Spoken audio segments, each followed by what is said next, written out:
would find it impossible to believe. Impossible. Why? Bank, I give you $1, just one single dollar.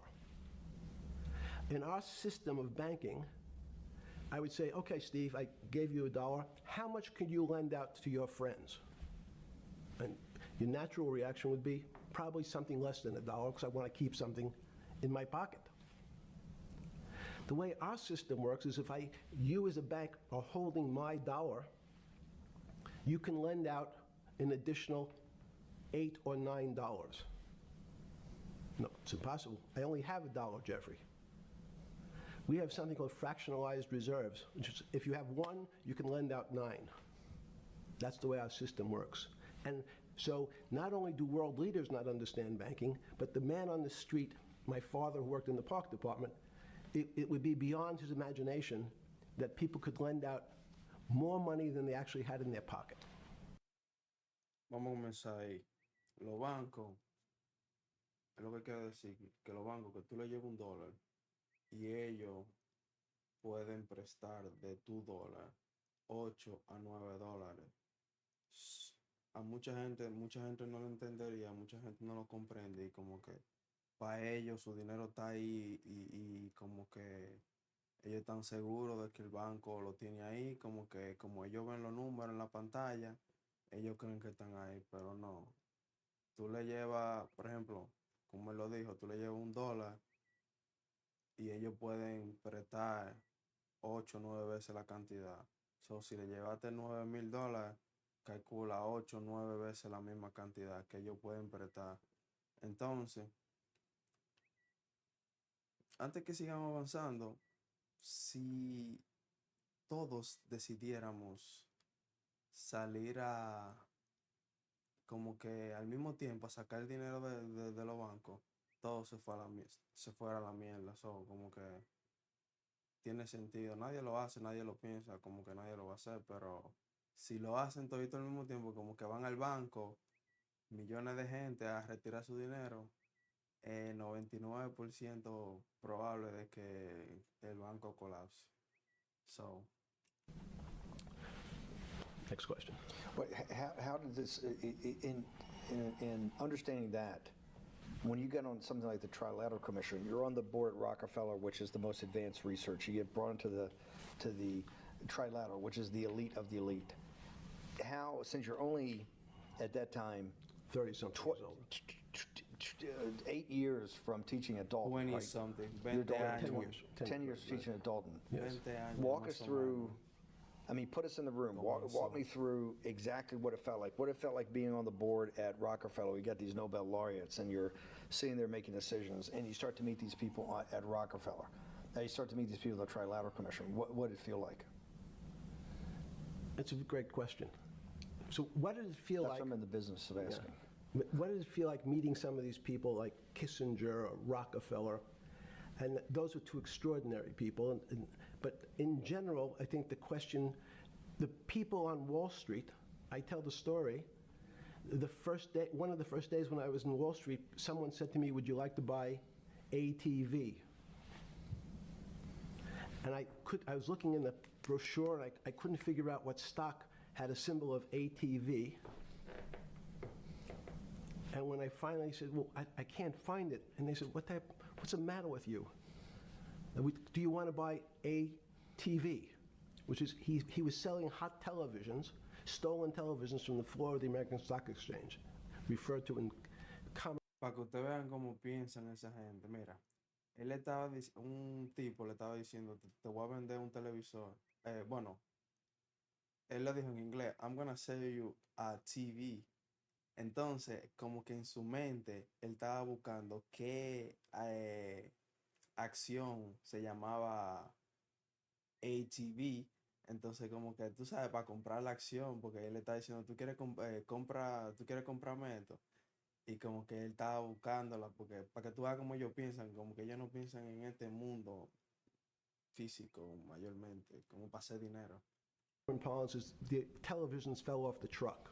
So Y el loco lo que le estaba vendiendo era televisores para ver, tú sabes, televisor, eso mismo. I knew what that phrase meant from Coney Island. But what I found was most people, what be it in business, in normal life, or in the world leaders, don't really understand money. It is something they think about. They have a sense of what it is. They certainly want more of it. La mayoría de gente no sabe que el dinero en realidad. But they Todo el mundo quiere más, todo el mundo lo quiere, pero en realidad no sabe que la mayoría. also Yo tampoco entiendo mucho esa mierda. Yo lo tengo regado por todos lados porque ya entiendo todo. make statements like we want more money, but we don't want more debt, which just shows a misunderstanding of what money at its core really is. So most people don't, they want to make it, they want to save it, but to understand it intimately is not a normal characteristic. At the first trilateral Se paró ahí la maldita entrevista, mira, ve. or something? Yeah, good. Just give me approximate. You joined the trilateral I commission. think it might be And we'll be able to show we'll pull down the chart of where your name was, but just give me roughly when it was. I think it could be 90. I don't remember. Okay. Let's say early 90s. Yes. When you got on the trilateral commission and had the first, do you remember where the first meeting was? It was in Tokyo. In Tokyo. And at what hotel? I would like to say the Hilton, but it's probably not. And it's a 3-day, 4-day? Give me some Three-day event, and it walk was me through the whole thing. Speeches. It starts with a dinner. Just walk me through it. It was boring. Espero que usted esté leyendo. can't- You couldn't possibly think it was boring. It It's was bullshit. boring. You had to No, be sorry. stars in your eyes. No. Did you fly over privately? Yes, but it wasn't my plane. So it didn't count? No. No contó esa vez. You fly over. Yes. And it was who were the first, like when you first met those leaders, you had to be wowed. No.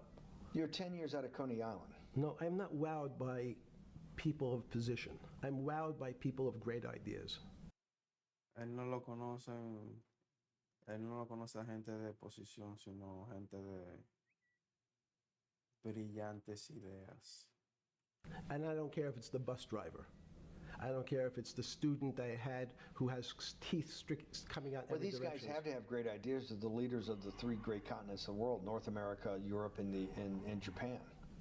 No, many of these world leaders become world leaders because they're popular and they were able to get votes, or they were able to convince people to vote for them. I learned later. Many of them were just good at what they did in terms of politics. Remember, world leaders are politicians in general. They're not scientists, they're not intellectuals, they're not great thinkers, they're great politicians. At the first Trilateral Commission meeting, Ellos no son los mejores pensadores, ellos son políticos. Presten atención, mortales, por favor. Yo quiero normal, porque esta mentes diabólicas son las que nos gobiernan. Entonces, si estas son la gente que nos gobierna, por eso hay que despertar. Y como tú te mueves dentro de ellos, así como en la Matrix, loco, haciendo aikido, loco, tan, tan, tan. Y ellos vienen con una vaina nueva y tú te le mueves por otro lado, así. Y así constantemente, porque caminamos entre ellos. that you remember in Tokyo in sometime in the early 90s. Do you remember what were the big issues of the day that they were talking about, and what did you think about it? Yeah, in fact, it was funny because they were talking about inflation, and they were worried that what would happen. Hablando de How do inflación. you control inflation? And as a mathematician, I didn't understand the Economía. concept. I don't understand the concept today. How's that possible? Well, when you talk about most things to do with money, money is meant to be local. It's US dollars. Then I understand what it means. If inflation, it means my dollar today inflates, and it doesn't buy as much as it did a couple of years ago. The prices go up. I don't have as, it seems that everything is great, but in fact my dollar is shrinking in value. If you, Le llegaron. and you're the financial genius here, I'm just a, Lo que significa es que tú puedas tener dinero, por ejemplo, tú puedas pensar que las cosas están bien y tú tienes $10,000. $10,000 en 5 años en adelante no van a valer lo mismo $10,000. ¿En qué sentido? En que tú vas a poder adquirir menos con la misma cantidad. Porque nada va a bajar, nada baja. Nada ha bajado y nunca va a bajar. ¿Ustedes se acuerdan cuando los tíos de ustedes le decían, o los papás, no, que en mi tiempo un snack o algo de comer valía que tanto peso, que tantos centavos? Y ahora eso no va a bajar nunca, eso va a seguir subiendo. Entonces, las monedas están diseñadas para devaluar. I'm just a lowly M&A guy. If you let me finish the thought. Go ahead. Después me salen a So buscar. if you're in America, you can feel inflation. Your salary's gone up, but you can't buy the same car. In fact, it starts to feel weird because the value. That's why I wanted to ask the question then. This is my point. Sure. The people who live and breathe this, the central banks, have been haunted by the specter of inflation since the late 70s. Central banks. First off, tell Banco our audience, Central. how did that happen? The two great financial events in the 20th century, I'm not going to get to the 21st, were the Great Inflation in Europe after La World Gran War I, Inflación de the Great Europa Depression, después the de hyperinflation in Germany Primera Guerra that led to the Mundial, rise of sí, Hitler, sí. and Sí. then this inflation in the mid-70s. What was, before you go explain inflation, why is the specter of inflation always the central thing in central bankers' minds? Because it goes back to the first concept I said, the weird concept of fractionalized reserves. The system is $1. not well understood. And $9. most systems, in fact, are not well understood. We don't know how our $8. digestive Hold it, system. stop. This is I impossible. understand. This is impossible. The world banking system, the world currency system, the world monetary system Yes. has to be so well understood by the Greenspans of the world and the Bernankes of the world and you, right? The currency traders, the guys making billion-dollar bets every day. The legendary guy on Wall Street in the late 90s, Versalin Brothers. Lou Ranieri? No, the guy that wrote the money. Michael Lewis? Marius Lewis? Poker? Yeah, Liar's Poker. Who's that about? That great Se trader. lo sabe Lou Ranieri. todos. No, it wasn't the guy Conocía that ran the todos. desk. That eventually ran the hedge fund that went long-term capital. Yes, I don't remember. Who's the guy? I want to say, I don't remember. I'm sorry. Lou Ranieri is big, but Yes. those guys have to understand the system perfectly. No, they don't understand the system. They understand the local part of the system. So, for example, why is not only inflation, most bankers are terrified if the public understood that the bank really doesn't have their money at any one time. It's one of the things during the Depression, there were runs on the bank. The reason the banks don't keep much money in the actual bank is they assume that not everyone's going to want their money on the same day. ¿Entendieron eso? La gente no entiende que los bancos no tienen su dinero. Tú no ves que cuando tú vas a sacar una cantidad más excesiva de bueno, más excesiva, por ejemplo, de $15,000. Yo creo que hasta menos, porque en el cajero nada más te da $1,000, lo máximo diario. Y si tú vas por dentro también tiene un límite, que si tú quieres más tienes que esperarte. Si la gente entendiera esa mierda, esto fuera un desastre. Pero, que lo diga él. So it's not really the fear of inflation. The fear is a run on the bank. Everybody wants to take out something that doesn't really exist. Inflation is tied to interest rates. It's a more complicated example. But when your money doesn't. Esto es nada más como, por eso que yo quiero analizar, porque como que todo es una conspiración, lamentablemente. Pero es mejor, ellos lo mantienen así la gente se queda como está, ¿me entiendes? Como que yo no quiero decir yo lo entiendo, pero que la gente es bruta, no. Y como que cuando tú llegas a ese nivel de brutalidad, como que fuck you, mamá huevo. jódete. Pero este monstruo hizo muchas cosas malas, como que sí, pero el loco da unos datos. O sea, ya cosas que ya yo sabía, ¿me entiendes? Pero que salga de la boca de él, una gente con tantos billones, sabrá, loco, con una mente psicópata. Una mente psicópata. Billones de dólares. Buy the same amount of product this year than it did last year. If it buys less and less, like it happened, you used the term hyperinflation. There's certain countries that are not managed well, like in Africa at the current, a $100 billion bill, $100 billion bill in Zimbabwe is worth 1 American cent. Lo mismo en Venezuela. That's the perfect example De hiperinflación. El mejor ejemplo de hiperinflación. Venezuela, Cuba, para allá, para esos lados, como él dice, Zimbabue, esos lados de África, que esa moneda no vale una mierda. ¿Por qué? Porque esos políticos le dieron a esa máquina. Y no la pagaron nunca. of hyperinflation. It goes up, it doubles every day. So people are afraid that their value in the system starts to break down. But so if I said to you, does your doctor you understand your body system? You'd say, well, I hope so, because I want him to keep me healthy.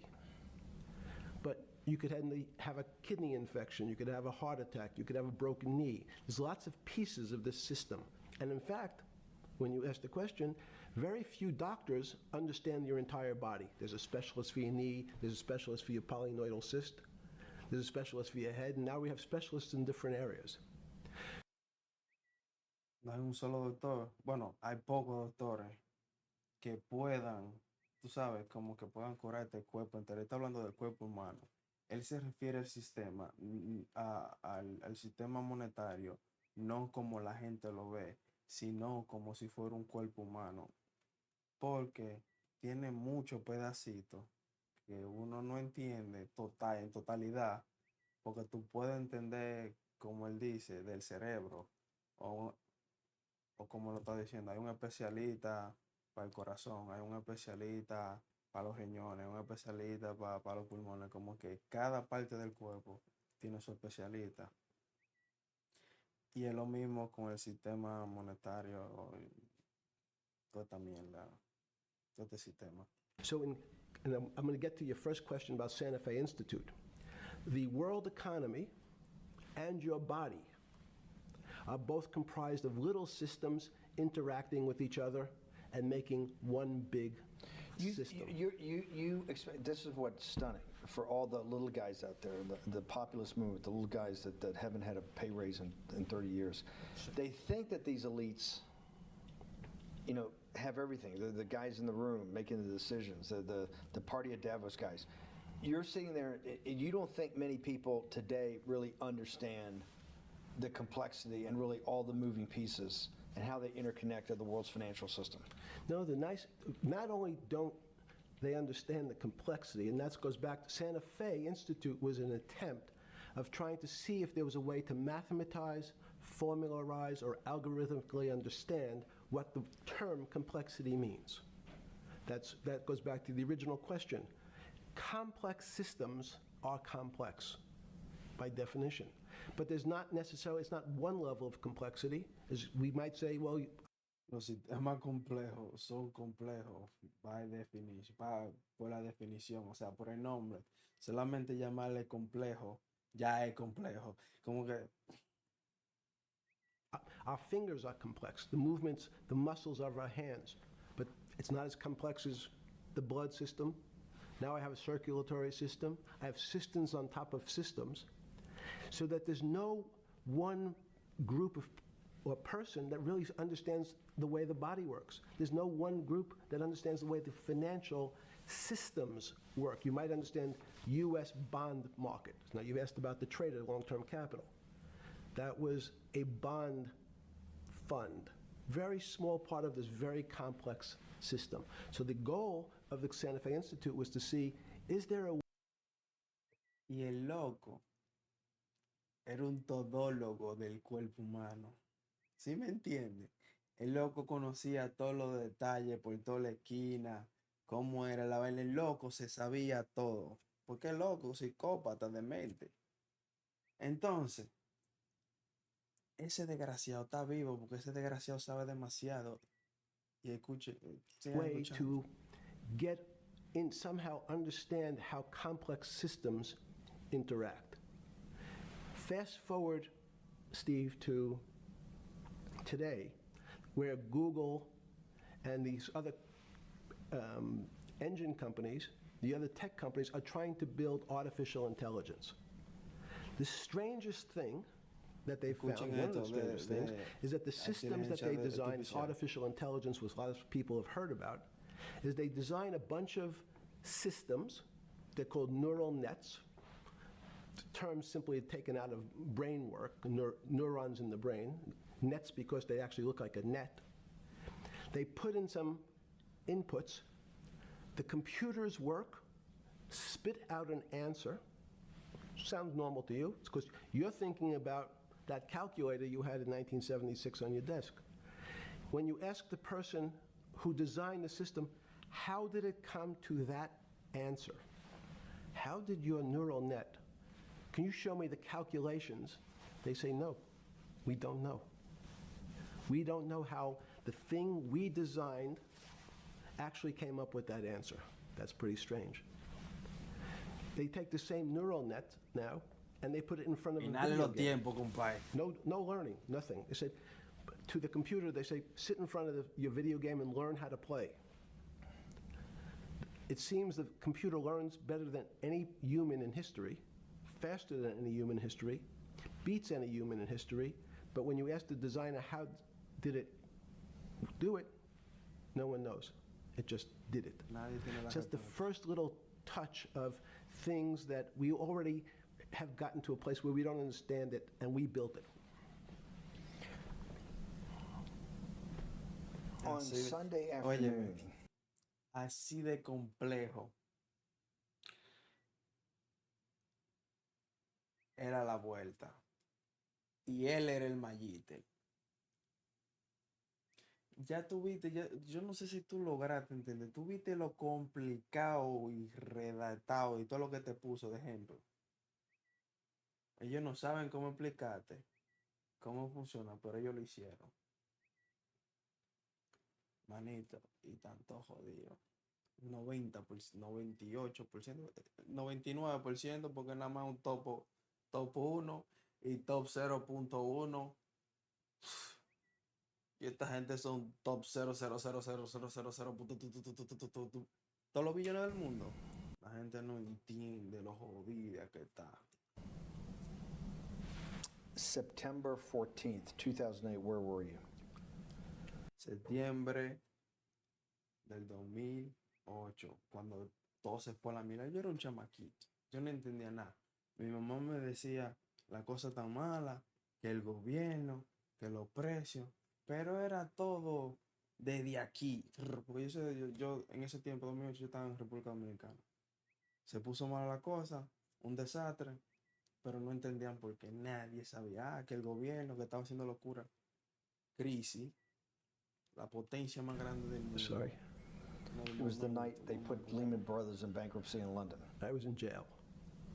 Estaba preso Seriously? conmigo. Yes. So the financial crisis of Y 2008 sonríe, happened when you were in esa jail? cara de Oh, Yes. this is going to be so amazing. Mira, loco. That's gonna be so Esa amazing. cara parece un demonio, loco. I take it you didn't have your Wall Street Journal dropped off to you in the morning, your Financial Times. No. How did you hear about how did you hear about, because I want I forgot about this, but yes. I'm trying to get, this is going to be amazing. This is let's go back and do that again. Sunday afternoon, because I want to Es lo find que out tú le das about trompa. people, the Sí, geniuses igualito, understanding the fría, complexity sí, of the vamos. financial system. Because I think the best example we have is the financial crisis, the crash of 2008. Sunday afternoon, September 14th, I think it was, 2008. is when they were working feverishly in Midtown Manhattan at the Lehman Brothers offices and at various law firms around town, and with the Secretary of Treasury in the Federal Reserve, what they're going to do with Lehman. They decided they weren't going to save it. And so they prepared to put it into bankruptcy at the open of the market in London the next day. How did you hear about what was going to happen to Lehman Brothers, and what did you immediately think when you heard that it was going to be put into bankruptcy? Oye, ¿cómo le escuchó? I'm glad you asked that question. I was in solitary confinement September 14th. And again, some of the public stories about the wonderful time I had in jail and my work release, which didn't come till months after. I'd been there since June in an 8x10 cell with a bed in the back, a 6-foot bed in the back, a chrome sink with a toilet attached to it, and a little piece of metal sticking out that was supposed to act as a table. Now, since I was in jail, there were no books. Why? There's no library. No library, but you're in jail. No, I was in jail, not prison. So in jail, I was in a place what's called the Special Housing Unit, which is for the roughest, toughest, meanest people. They had put me there, they said, for my own protection. So I was in an 8x10 cell with a little slit in the door where they would serve my food on a tray about 9 inches by 4 inches. And then as soon as I finished eating, they would take the tray and close it down. And one of the guards said, do you understand there's Wall Street's crashing. I'm worried about my pension fund. What should I do? And I said, sorry, Wall Street's crashing? What's happened? And he said, there's some crisis and some companies are going bankrupt. I said, are you sure? And he said, yeah, it's all over the papers. We're all terrified we're going to lose our life savings because we have either a 401k or our pension funds. We don't know anything about money. Mr. Epstein, can you tell us, like, what's going on? Am I going to be able to afford my children's education? Am I going to be bankrupt? Like this company called Lehman Brothers. And there's another company in the front page today called Bear Stearns. Oh, no, I said. Why? Because that's the company I was a partner in. And in fact, that was a company I had a very large investment in. So, as a great story, I didn't have my Wall Street Journal, but in the early mornings, you're allowed to make 2 phone calls, collect. And when you pick up the phone, you can dial a number, and when the person picks up, they say, you're getting a call from the Palm Beach County Jail. Will you accept reverse charges? And the person either says yes, and the call goes through, or the person says no. The person I had called was Jimmy Kane, the president of Bear Stearns. Como el presidente de Bear Stearns. Ya, el presidente de la vaina cuando se cayó esa mierda. El loco estaba preso. Óyeme el poder. Loco preso y llamó al presidente de la gente que se estaban declarando bancarrota. Que se iba a ir toda la mierda. La primera llamada, un presidente. So that my knowledge of the financial crisis happened with Jimmy, who was at the center of the storm, telling me about what Lehman had gone under, and they were trying to figure out a way, should they bail out Bear Stearns? Did it strike you at the time of the mess you had made of your life to be in a situation that you're one of the greatest financial minds in the world, looked at by world leaders and asked your thinking by the most prominent and important people in the world, and here you are in solitary confinement. You got to make a collect call to somebody. Did it strike you at the time how all the threads of your life had come together and put you in a position, or you had put yourself in that position? No. So it never struck you when you had to make one collect call, 50% of your collect calls that day, you call the president or the head of the CEO of Bear Stearns, the biggest financial event in your life is taking place, of which one, Él puede estar every preso, important pero si person esos in the world millones would están be seeking your asegurados. opinion. Number two would be a once-in-a-lifetime opportunity to apply your craft. Number three, it would be a once-in-a-lifetime opportunity to make money if you were smart, and obviously you're smart. You're telling me here, truthfully, that it never hit you at all of how you had ended up in a place where you had to make a collect phone call from a jail cell that was 6x9 with a steel bed and your food being passed in through a slot. The question you want to ask is, who was the other call to? Okay, who was the other call to? The other call was to my friend at J.P. Morgan, JP. who was JP. Ey, escuchen ese tolete, loco. Imagínate estar preso, loco. Y te den dos llamadas en el momento más difícil de tu vida. ¿Tú sabes? Y en ese mismo momento está pasando la crisis más grande de los últimos tiempos. Y el loco llama a las dos serpientes más venenosas del puto mundo. Serpiente 1, tan. Serpiente 2, tan. then, I didn't know it at the time, trying to buy Bear Stearns. So at one point, I had two phones. It was difficult because they're afraid people are going to hang themselves with the phone cord. So they don't actually come together and they're pretty short. So I was actually going between two phones talking to Bear Stearns and JP. Ustedes no entienden, yo no sé, como que para mí, loco, la magnitud de, oye, tú tienes que ser un psicópata, de verdad, tú tienes que,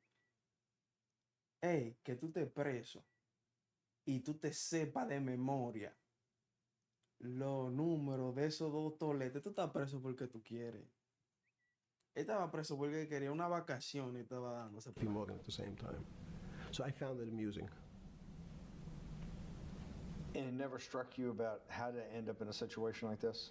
No, that would be probably means I would be too self-aware. You can't possibly expect me to believe this. I know. I don't believe it. It's no, Even it can't be, it can't. You're telling me that during that day, you never had a moment. You sat there and go, what the f? ¿Tú sabes por qué se ríe? Porque está diciendo la verdad. And that's the shit that made me fucking mad. Oh, loco, eso me hierve la sangre, loco. Eso me da un pique, loco. Solamente escuché ese desgraciado hablar, loco. Tú no sabes. Fuck have I done with my life that I'm in a 6x9 jail cell when I should be on a trading desk or I should be in my $250 million, greatest townhouse in New York City, taking calls from the King of Saudi Arabia, the President of China, the head of Russia, the President of the United States, to save the world's population from a financial debacle. You honestly expect me to believe that that never happened? You're suggesting I was somewhat depressed, and how could this happen to me? I'm not saying depressed. I'm saying a moment of awareness of how could I get myself into this situation. No, I would just say how strange that this happens. It's strange. I'm wearing a jumpsuit and flip-flops. What given color to was me. the jumpsuit? Brown. Brown jumpsuit. Yes. I Pregunta noticed I don't see you in a irrelevante. lot of brown. No. Brown jumpsuit and flip-flops. Flip-flops, yes. With no access to books, no access to newspapers, No access to anything. You had lived on information. Except my Almond Joy bars. I had extra Almond Joy bars. Did you eat Almond Joy bars and things like that because you're afraid of what se la the metió por cooks el did to your culo. food? Yes. Is that because of that you were in for the crimes that you were in for? No, it was just in fact, I Is was. it because you're wealthy? Yes. How did you know that? Well, people would constantly come if I was. Según él estaba preso simplemente porque era rico. Seguro el loco tenía que tener como 700 billones obligados de la creta. Passing by, or I'd have to go for my medical. People would either ask to borrow money or make some other types of comments about. In the beginning, what were the comments? At the beginning, what were the comments? it serves you fucking rich guys right that you're here next to me. There was nothing about your crimes. No. So all this rumor you hear all the time about people in prison that commit the type of crimes you commit, you're saying in your personal thing is not true. No. It was all because you were rich. Yes. And it was all because they wanted to borrow money. Or get advice. Yes. Escucha eso. Él estaba preso porque él no quería darle consejo ni hablar o prestarle dinero a cierta gente o a mucha gente. Y por eso le di en cana. Seguro, imagínate un presidente de que préstame 700 millones que necesite y él. ¿En qué cuenta te lo deposito? O sea, tener ese poder, ¿me entiendes? Porque se cinga su madre. Yo no Where lo they creo get que advice to Which go long, to go which- long. yeah, sure. Are you Is- telling me is this time to buy? You're telling me in solitary confinement they're interested in going long? Yeah. They want to know What what does that say stocks. about human nature? Well, what I think the people find, one of the reasons they wanted to keep me in solitary confinement was they're afraid that everybody would want to know which stocks to buy. But what happened was, Era un gurú. Era un gurú. after this crisis, now it's on the front page of every I newspaper. don't want to lose this day. Sorry. When you first heard that, was it Bear Stearns had been kicked into bankruptcy, what, 6 months before? No, this is the same time. This is part of the same deal. I thought, no. Bear Stearns, they saved Bear Stearns and didn't save Lehman Brothers. That's right, it. they let 6 months before they had bailed out Bear Stearns, but Bear Stearns was still a zombie, A shell of its former a self. former self. But they had quote unquote saved it. Why did they make the decision in your mind? Why did Hank Paulson and Bernanke what's this concept of moral hazard? Explain to the audience what moral hazard is, and why did they save Bear Stearns 6 months before, and why did the smartest guys in the room decide not to save Lehman Brothers? It's a good question. The real issue is I'd have to go back. When you have these systems to the way your doctor responds to any type of emergency in your body. If they might decide to save your kidneys and let your gallbladder go because the gallbladder is less important to your overall system. Ahí vuelve a hablar. Todos los ejemplos, dense en cuenta como todos los ejemplos que da del sistema financiero es relacionado al cuerpo. De una vez, él va para el cuerpo. El tipo, por eso desmembraba y se comía todo lo que se comía. Un demonio. People, if at that time, even it's not that long ago, the boogeyman was when said, well, what really happened? Jeffrey, what really happened? What is this financial crisis? And, some of the progressives and the right wing blame it on the banks. It was the banks' fault. And it's the fault of this very esoteric, unknown concept of derivatives. It was really the derivatives that caused this financial crisis because the derivatives got somehow out of control and in the Mickey Mouse. And that was the way you started your road to a billionaire went right through derivatives. Yes. Luego te explicó ahí por qué pasó la crisis del 2008, normalito. But derivatives were not the cause. Derivatives were not the cause at all. It's like saying your hair was the cause of your heart attack because it was on top of your head. So what when you was fell the down. cause? There isn't, let me say, there's no one specific cause. These are system collapses. So many times when they have to make your death certificate, when you say, well, what did he die from? They'll say heart failure. But if you say, what was the cause of his heart failure?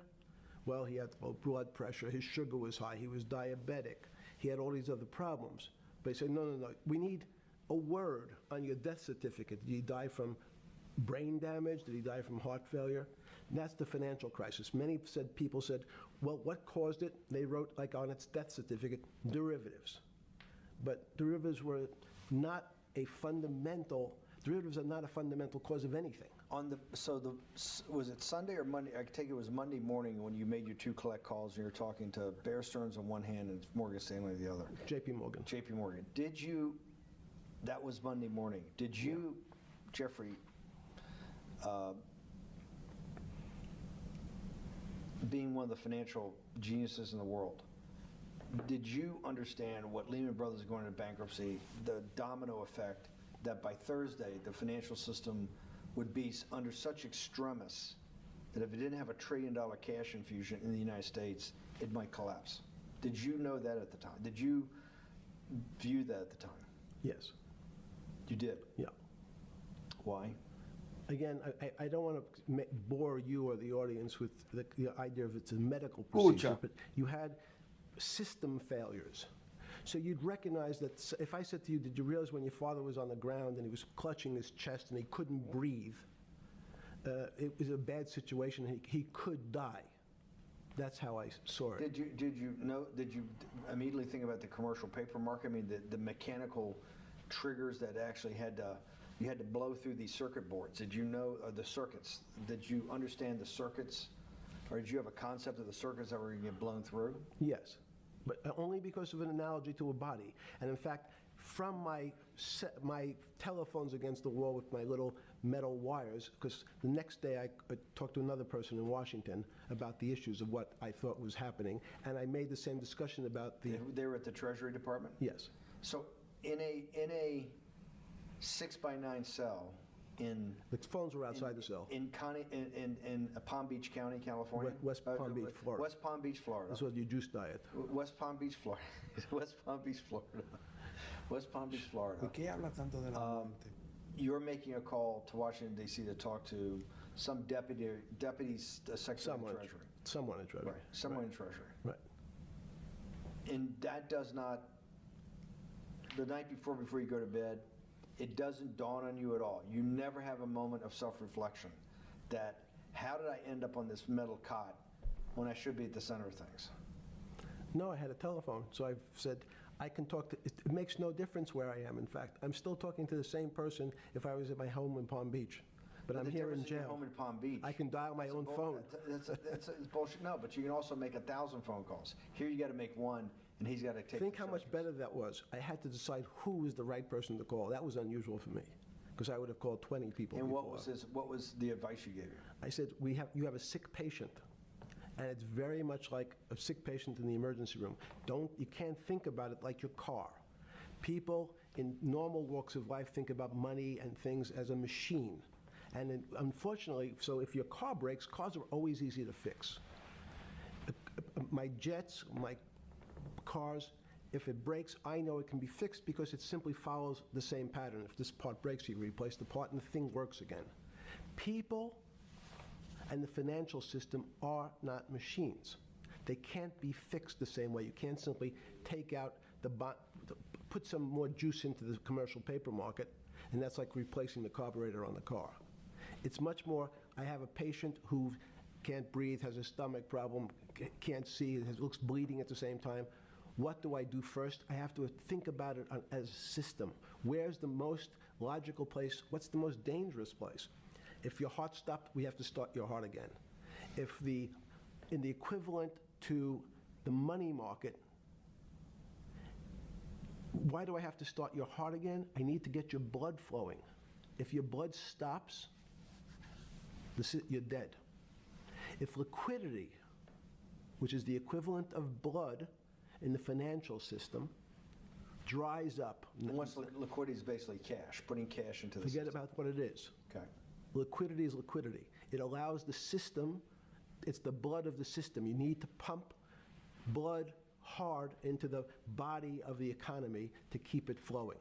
And if you're, especially when you're worried about someone dying, you're not going to be worried about the niceties of, well, you got the shirt dirty and there was some damage. Pump in that blood, keep that heart pumping. When you talked to the person in Treasury on Tuesday the 16th, did you get a feeling as you were sitting in your 6x9 jail cell in West Palm Beach, Florida, that they were on top of things? No, you can't. It's impossible to be on top of things. There's no such thing. It's, again, the doctor watching the patient die, you hopefully have some confidence that he's seen it before. He recognizes that there are some steps he has to take first before he bandages the guy's finger or worries about what shoes he has on. So you hope that the people in charge, your doctors who are working on the emergency patient, have enough experience and, frankly, judgment to try to keep the patient alive. Did you think that they had those things, patience and judgment? They had pretty good judgment, and you needed a lot of luck, just like in the dead patient. You need to, hopefully you put that blood in and it's not too late. And you make some mistakes, but you have to know you're going to have to give it a shock. In the run-up to the September crash of 2008, Yeah. I guess you weren't occupied with finance. That whole summer, how long had you been in jail? Went to jail June 30th. So the entire summer. Yes. Before you went into jail, you were still very active in the financial markets. Yes. When I say active, you trade currencies every day, you trade stocks every day. When people, I don't do any. Someone like you, or you give advice to people to trade stocks or trade currencies. I don't trade every day. I think that's, like Woody Allen said, you can't beat the bank. So I try to pick my spots. George Soros picked his spot when the pound collapsed. This would have been a great money-making opportunity that passed me by when I was in jail, but that's not how I think. In the run-up to that, in the spring of 2008, that's when Bear Stearns got in problems, I think, in the spring of 2008, and they decided to bail it out. Did the Bear Stearns guys talk to you for advice at that time, in the big crisis in Bear Stearns? No, but see, again, unbeknownst to most people, and it's easy to blame people for the financial crisis, like you'd blame someone for giving your father the drink before he had his heart attack. But what really happened, the real enemy of the finance system was Bill Clinton. And if you ask me what and who caused the financial crisis, I would tell you it was Bill Clinton. Según él, fue Bill Clinton quien causó el desastre en el 2008. Y ahora él te lo va a explicar por qué. Because of what Bob Rubin and he did to deregulate the financial system? No. Because as of the last time we had our 60-minute interview, you talked to me about home ownership. And you asked me whether everyone should own a home. And I told you no, it's too risky. So the financial collapse of Según él, no todo el mundo debería tener una casa, o no todo el mundo puede tener una casa. 2008 is because of hardworking African Americans, Hispanics, and whites who wanted to have a ownership stake in the society that all rests on their shoulders. They're the culprits. No, not at all. Okay, then I didn't say they were the culprits. I was pretty clear it was Bill Clinton. Okay. Why was it Bill Clinton? Because Bill Clinton wanted to ¿Por qué fue Bill Clinton? get votes from those people. And he sold them the idea that instead of renting in a house, and historically the values of houses have gone up, and he said, you guys in these local communities who haven't been able to afford a house before, I'm going to show you a way. I'm going to give you a way, because I'm sure I'll get your vote, that you can own a house, because I want your vote. So what we're going to do is I'm going to let you buy a house, Mr. Bannon, when you really, you're right on the border, maybe, or not even on the border. Your credit is not good. Okay, let's be honest. And it's not my fault, it's not Bill Clinton's fault, but if whatever happens, at the moment your credit score or whatever it is, your credit's not good. Now, normally, you come to me and want to borrow money, I'm a bank. O sea, si tú vas a pedir dinero a un banco, porque lo tradució mal. And I say, I'm sorry, Mr. Bannon, I can't lend you money because your credit score is not up to where it needs to be.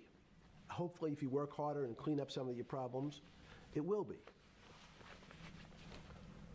But no, what I say to you is, I'm going to figure out a way to lend you, not give you. I'm going to lend you money anyway, though you don't have a good credit score. And don't worry, I'm going to get rid of the term that you don't have bad credit. Bad credit sounds pejorative. You don't want to be a person. Sounds judgmental. Yeah, it sounds judgmental. So what we're going to do is we're going to call your credit situation subprime. Oh, nobody knows what that means. Subprime. That means prime is good credit. Por eso en ese tiempo andaba un reguero de real estate, o sea, como la gente esa que vende casa, haciendo muchísimo dinero porque daban muchísimo préstamo y todo el mundo decía que esa era la profesión que había que hacer porque ahí era que estaba todo el dinero. El que vende casa se está haciendo de todo. Hace tiempo que eso pasó. Subprime is not good credit, less than good credit. So we'll call it something that people really won't follow, and we'll tell you what. We're going to have people lend you money though you are a subprime borrower, and I will figure out some government agencies to guarantee your loan, though I don't think you're a good risk.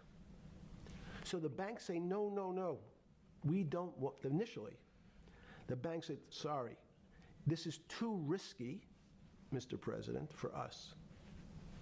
We're in the business of managing risk. It's not our money. It's the hard-working people's money sitting in our bank.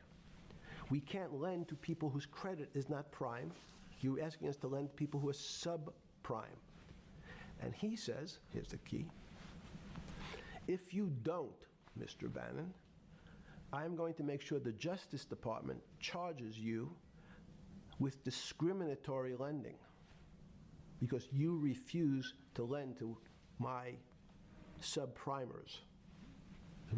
In business terms, you should never lend to. But what we'll do is I'm going to form an agency called Fannie Mae and Ginnie Mae, just another agency names. They'll guarantee your loan. So don't worry. Don't worry. You don't have to pay it back anymore. Even though and maybe you don't even have to work as hard anymore. That's probably a harsh statement, but these players, these two big firms, Fannie Mae, will guarantee the fact that that bank will receive its money. Now, the bank says, wow, best deal in history. I refused to lend to Mr. Bannon, but now he has the big brother, his Uncle Sam. He went to his Uncle Sam, and Uncle Sam says, I'm guaranteeing it. The bank says, I want everybody. Give me as many people as you can give me, because Uncle Sam is the best credit in the world. Not only it's the United States government. We'll take it all. We'll take as much subprime as we can handle, because La misma gente causó el desastre del 2008. Y tiene sentido. Tiene sentido. it's the best investment for the moment. It's a strange investment because it has politics that has inserted its way into the numbers. Politics doesn't belong in the markets, but now we're going to have, I want the votes, we'll make guarantees that you who can't get a house normally will be able to get a house from the bank. The bank says, this is the best deal in history. We will package 100, 300, 1,000 of you subprimers, and we'll sell it off to somebody else. And the whole system becomes mired in subprime mortgages. That's becomes the What do issue. you mean mired? There's just too much supply. It's a supply-demand problem. You get too much supply. No, it's a very good question. What does too much supply mean? Well, then you get to people, go back to your first question to me, government leaders. Government leaders know if they're good, and they can do mathematics, they can balance their checkbooks. So certain people in Congress said, well, how do you value these subprime mortgages? The banks say, we've been valuing them the same way we've always valued them for the past 20 years. The accounting firms, there's something in this country called GAAP accounting, which is a standard type of accounting. And we account for them the same way we've always accounted for them. If we paid $1,000 for your mortgage, last night. When we put it on our books today, we're going to say its value is $1,000. Makes sense. I paid for it. What's its value? It's $1,000. That's what I paid for it last night. No. The Congress people said, that's not really a good answer, you know. That doesn't give us confidence that you know what you're doing. Because what happens if you have to sell it tomorrow morning? If something's happened and you have to sell it. Remember, there's kinds of stress tests. Would you be able to value it at what you paid for it the day before? And Wall Street says, that's not the way you can think about this. This is crazy. We always value things at the cost from the day before. And they changed the accounting method, in essence, to say not what it was worth yesterday, but if I have to sell, what would it be worth? That's impossible. So what happens is every bank now has to value something they bought yesterday at lower than they paid.